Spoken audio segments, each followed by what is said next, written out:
What a difference. This was like a dry, arid death. And now all this life is coming in here.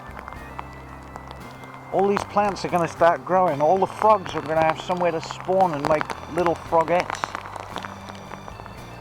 And the river's flowing. I mean, it's little channels that are being carved out. Wow. And my little homemade camera bag seems to be working, because I'm assuming you're still seeing me.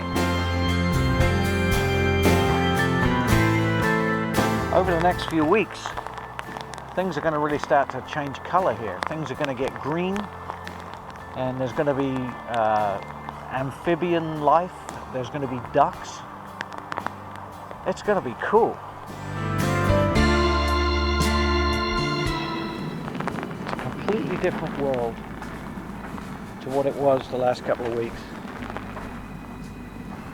I mean, while I'm standing here, little channels are literally forming under my feet. I'm seeing water starting to carve its way through little sections, and it's like a mini example of how the Grand Canyon was formed. It's really quite interesting.